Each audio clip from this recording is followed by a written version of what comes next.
Welcome to Superlap Scotland, a Knockhill racing circuit here, and as you can see, the driver's already in the holding area, ready to go. This is round number 3, the highlights package for round number 3, and tricky weather conditions for all our SLS drivers. As you can see, it's warm enough out there, but it is also a little bit damp on the circuit. This is going to cause all sorts of problems for them. What will they do for tyres, tyre pressures, setups? They're going to have to get themselves dialed in. A lot of them have done track days throughout the course of the lockdown period, but what are they going to be able to do when it comes to actual SLS? Track days are one thing, but when you step up into SLS Superlap Scotland, the pressure increases, as does the pace on track.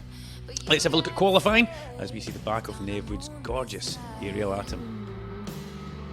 Onto track we come then. As you can see, the weather conditions throughout the course of the day stayed pretty consistent as the green flag flew for the first of our qualifying groups onto track. We need to mention there's a couple of guests involved in this. We've got Hamish Kinloch, who's one of our guests. We'll see Hamish, I think, featuring quite a lot in his Toyota Corolla, probably going sideways a little bit more than going forwards. Hamish, a bit of a rallying man. Just looking there, in fact, there's Hamish there going to their screen, and yeah, you can see that, a little bit of backing it into the corner.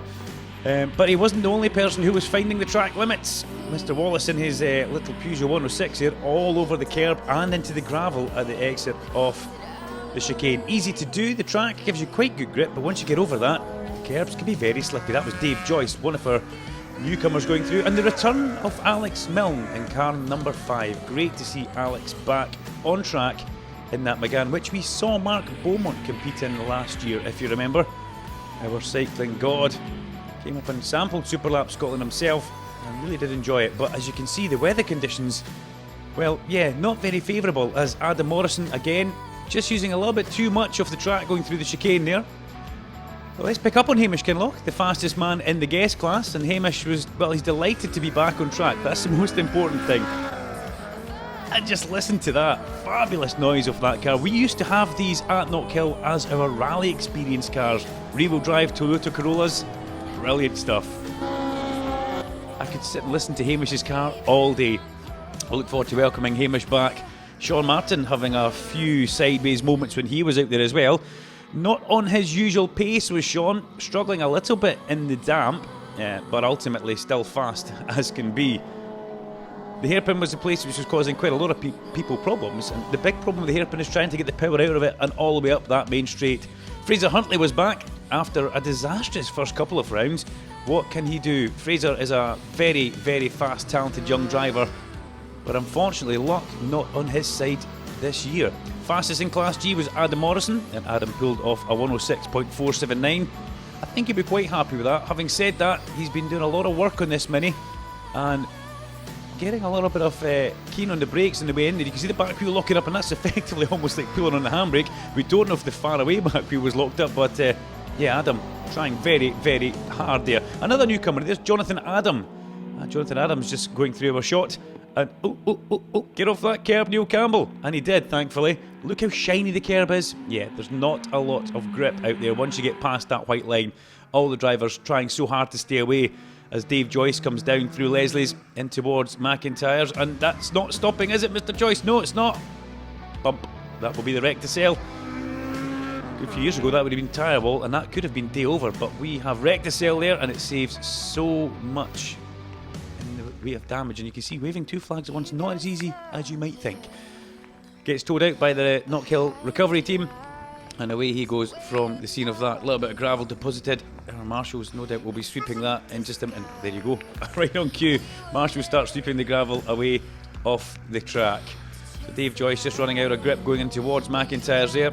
Donny McLeod though wasn't running out of grip. A 103.491, fastest man in Class F in the newly liveried Donny McLeod car. I think it's beautiful. It reminds me of the touring cars that used to be about a good few years ago. He's done a cracking job on that, and Donny, he's acquitting himself great in Superlap Scotland. He really is coming of age.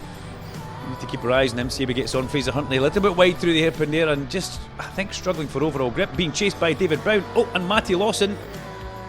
Exit stage left at the hairpin there.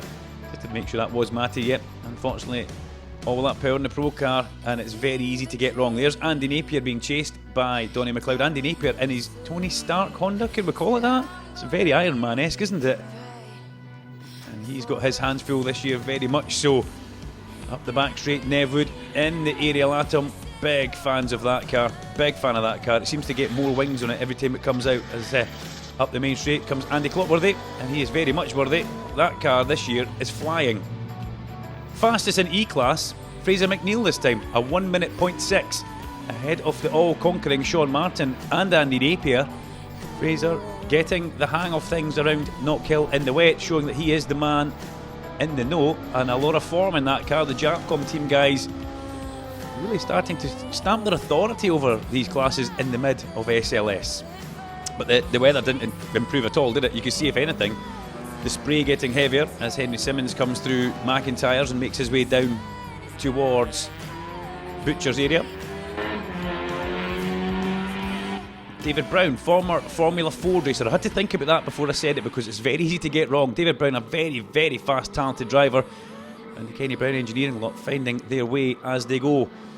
Francis Simpson, he was fastest in C-Class in his Honda Civic. He done a 1 minute .4, and his teammate will be happy with that because that's only 2/10 up the road from what Fraser actually managed. So I'm pretty sure bragging rights would have gone to Fraser in the paddock. But Francis, well, he did what he needed to do. He was fastest. He took away the points for qualifying as Sean Hislop comes through the hairpin and Adam Morrison decides to do something different through the hairpin, but he does get away from it.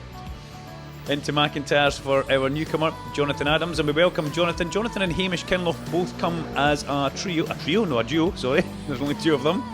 But it's great to have them both involved in Superlap Scotland as Hamish Kinloch leaves the hairpin sideways once again in that Toyota Corolla.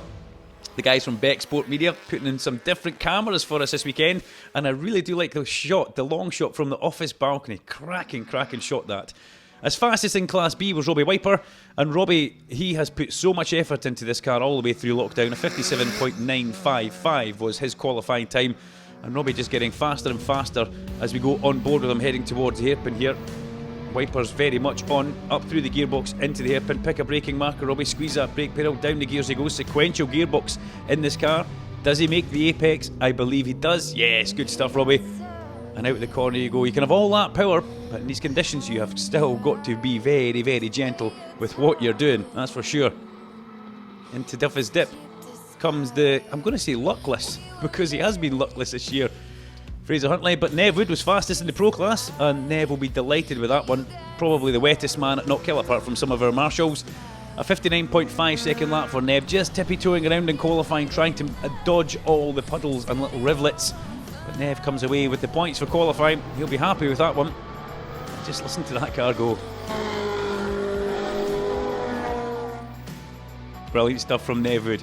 Qualifying results: McNeil fastest, McLeod fastest, and Morrison fastest in E, F and G. Hamish the fastest guest as well. Pro class went to Nev Wood, B for Robbie Wiper, and C for Francis Simpson.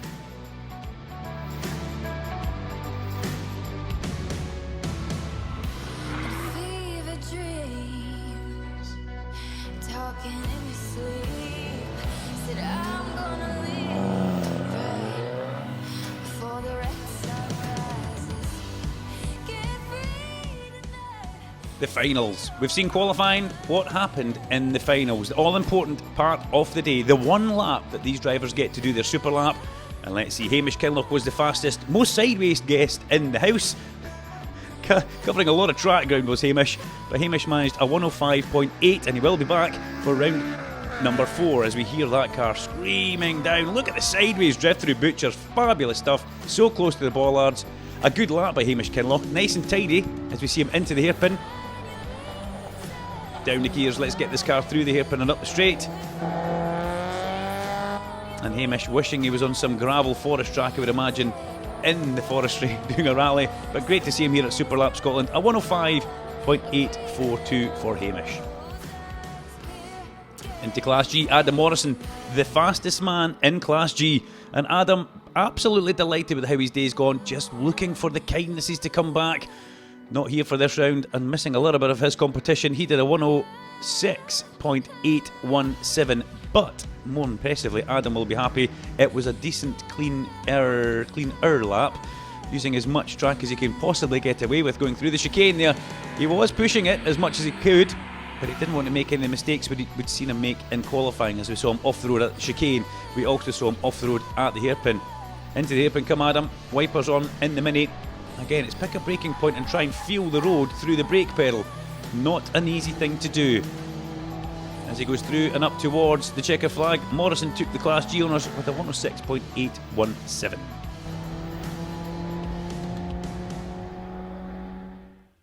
Then into the busy Class F, one of the most well-supported classes, and Alex Milne was our first man on track. Brilliant to see Alex back on track after a bit of a long layoff. Unfortunately, it was pretty slippy out there when Alex was on track. He did manage a 1:39.758.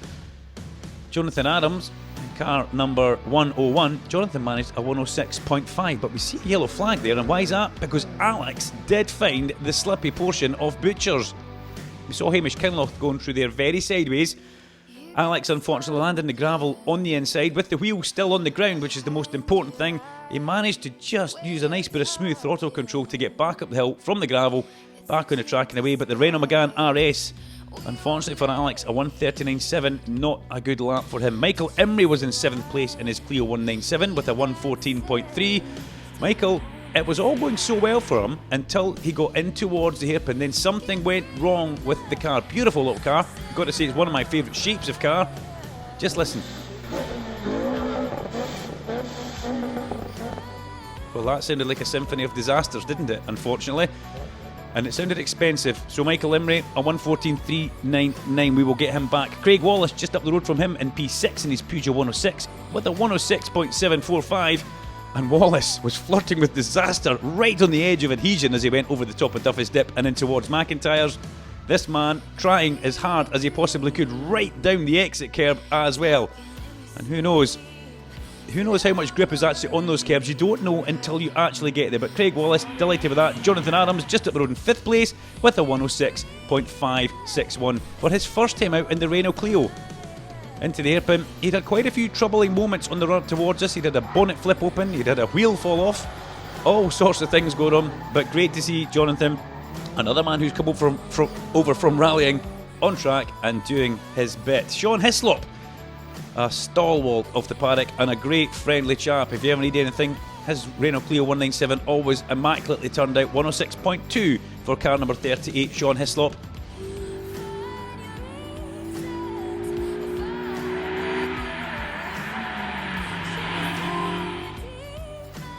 And as we come underneath the bridge, who's this man? Let's pick him up. We've seen this car already, haven't we? Yes, David Joyce. And why do we know this car? Because we saw it in the Recticel earlier on. But Dave Joyce pulled out a stormer of a lap for the Renault Clio 182. He did a 106 flat and he put himself P3 in the hotly contested F-Class car. With Demon Tweak stickers on board, Joyce up towards the checkered flag on the podium and delighted to take away a trophy. In second place, it's car number 144 though. It's Donny McLeod. A 104.7, very fast lap from Donny McLeod, and watch this. This is on the edge as he comes into McIntyre's, turns the car in, bit of speed, beautiful oversteer through the corner. I gotta say, normally you would think that would slow you down. In these conditions, that looked fast. But the winner of Class F was 716, Tom Lockhart, in his Clio 172, a 104.57 lap for Tom. Look at the lights in the front of that. Tom means business. He has got the car looking fabulous this year. All sorts of colour schemes on that car when you see it up close. The lights in the front, just another added thing, and using as much track as he can possibly get away with for his super lap run. 0.2 of a second faster than Donny McLeod was Tom Lockhart. A 104.537 as he come in towards the hairpin. He only had to get through the hairpin because he knew it had been, to this point, an extremely good lap. Back wheel pawing there. Through he comes, up towards the checker flag, and your winner for Class F, Super Lap Scotland, Tom Lockhart, 716. Great lap, Tom. Into the E-Class finals. Well, Sean Martin, who's been the man all year in E-Class, doesn't get his lap. Out for track limits. And this was the start of the lap for Sean. Try as much as he could. He was deemed to have broken track limits. So Sean Martin had his time removed. And that means we were going to have a new winner in Class E. Sean, a very talented little driver, and we look forward to seeing him back for the next round. But this one, yeah, you've got to chalk that one off and come back. David Wallace, brand new to Super Lap Scotland, attempting it for the first time. Up towards Clark Corner, and David managed to put in a 112.0. Good lap from David Wallace. Let's hope we can see some more of these cars. Back at Knockhill Racing Circuit, David struggling a little bit with the damp, but look at him go through the airpin there, gear on the power and accelerate up towards that checker flag. Car number 123, David Wallace in 5th place. In 4th place, another Mazda, just up the road from him, it's Henry Simmons, and Henry did a 108.2. Through the chicane, Henry being a little bit tentative there, and you can understand why, because so many people have, you can see the marks in the gravel and the grass, so many people have had moments. But Henry Simmons, he does a decent lap actually, a 108.2, just ahead of Henry Simmons, 814. It's Neil Campbell. Neil Campbell finds himself on the podium, taking away a trophy in his first year of Superlap Scotland, a 107.353 for Neil Campbell. Through the airport he goes. His friends, his helpers will be delighted with that. We catch him working on that car in the paddock. His nominated helpers come along and help him. They're very, very loyal. And in 2nd place, it's 333. It's Mr. Ironman, Tony Stark himself. It's Andy Napier. Oh, Andy Napier flirting with disaster through toughest dip in Leslie's. Well, I'm smiling watching it. I guarantee Andy won't be smiling in that car. Andy Napier pulls off a 104.4, but thankfully it's a car in one piece. And that means the winner of Class E, 47, Fraser McNeil. Stunning stuff in the Japcom Honda Civic, a 101.4. 3 seconds up the road from anybody else in the finals. And just listen to that little Honda Civic revving its way round the back of the circuit. Home-built race cars for Fraser and Francis, and they really put a lot of effort into this. But winning Class E, 3 seconds up the road for anybody else, he will be delighted with that one. Taking away a well-deserved trophy and a pat on the back. Class E winner, Fraser McNeil.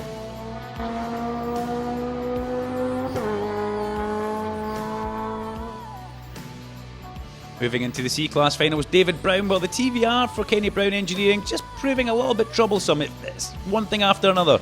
The TVR Griffith, a 104.9. They will be back, they will be faster, and every time they're coming out, they're finding something else about the car. A brand new build for the start of the year. This man, though, can drive a car extremely fast. When that thing hooks up, just watch this car go. David Brown, though, 4th in C-Class this time. They will be back. They will be stronger, I've been told. P3. Michael Osborne, senior, we must say that. Or is he senior? He's definitely older than the other one. A 102.8 for car number 92 for Michael Osborne senior. And great to see these guys back on track after having a little bit of a difficult start to their season. Junior and senior. Here comes number 93. That will be junior as he comes through the top of toughest dip. Confusing identical cars, identical names, just the numbers the only difference. A 102.2 for Michael Osborne Jr. as he made his way round Knockhill's twisty circuit round the back there, flirting with disaster. These guys come from the local hot hatch scene. They've been doing that for such a long time. Decided, yeah, let's go Superlap Scotland racing. But Francis Simpson was the winner. Car number 39, a 59.9, the only man to go sub 1 minute. So it's a double for Japcom today, and you can see this man very happy as he comes round here. Again, another good car, good looking little car, good sounding little car. Let's listen to it here. A little bit quieter on the induction side of things than his teammate Fraser's, but in towards the hairpin. Run a little bit wide through the corner, but managed to get a good cutback, good grip on the exit of the hairpin, and up towards the line. 59.931, the winner of Class C, Francis Simpson. On to Class B, the B-Class finals now. Fraser Huntley down in 3rd place, not where we would expect to see him, but it's just been another troublesome weekend for the Nissan Silvia 200SX driver. Look at the aero they've got on that car though. It's obviously working underneath, lifting a lot of water out the track. He did a 1 minute 0.6 in that car. Through the hairpin he come. I think it's been back arms and diff issues since the start of the year. Not good for him. In 2nd place in the B class, Andy Clockworthy. His Subaru Impreza did a 59.351. And Andy Clockworthy, again, experiment with all kind of different lines around Knockhill, but also trying to push it as much as he could. Lots of understeer, bit wide into McIntyre's. But he managed to make it round. And let's jump on board with Class B winner, Robbie Wiper, 58.9. Let's watch Robbie at work into Duffy's Dip here. Turns it through the apex of the corner and accelerates hard down through Leslie's into McIntyre's. Got to slow it down here because so Clockworthy making a mistake there. We've seen quite a few people making mistakes here, but not to be for Wiper. Nice and smooth as he goes down the dip up to the chicane. left and right. Thinking about your exit point more than anything to try and keep it off the curb. And up the back straight you go. In towards Clark Corner. Robbie just tentatively turns the car back through the apex of the corner. And on we go. One more corner to go. Well, he's on one. But after Hislops, he's got the last corner, the all-important hairpin. And he knew it was a good lap. 58.907 was his lap time. And as he come through the hairpin, Wiper could see another victory up the road and another of Knockhill's lovely trophies. Accelerated up towards the line, and it was a good victory in D-Class for Robbie Wiper. As we move into the Pro Class, Nev Wood, fastest in qualifying, comes away P2 in the final. A 108.203 for Nev, and he would have been hoping for just a little bit more.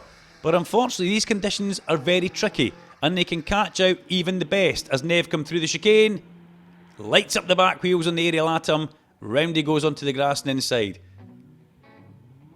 Gets from the grass back onto track. Nev, a little bit upset, but overall still smiling in the paddock, as he always does. Great to see him back on the track there, and we'll look forward to seeing him at the next SLS. The winner of the Pro Class was Matty Lawson. Matty, a 102.5, struggling all day with tyres and grip and all sorts of other things, but he does take away the trophy for the Pro Class honours. But he will be wanting to come back for the next round a little bit stronger, because Eric Holmes makes a welcome return, and the Pro Class could be that little bit stronger. Nev Wood will also be out for revenge, that's guaranteed, but Matty up towards Clark he come, a 102.5, and it was just a case of thread it round towards the hairpin. He probably already knew that Nev had thrown away his lap, so there was no point doing too much here and risking too much on that lovely MB Garage Mitsubishi Evo. Up towards the line for Matty Lawson. He'll be delighted with that one, a 102.5. And there's your winners. McNeil takes E, Lockhart takes F, and Morrison takes G. Kinloch is again the fastest guest. We'll see him back, no doubt, sideways again. Lawson wins Pro, Wiper wins B, and Simpson wins Class C. Look forward to seeing you at the next Superlap Scotland. Until then, I've been Duncan Vincent. Take care, and thank you very much.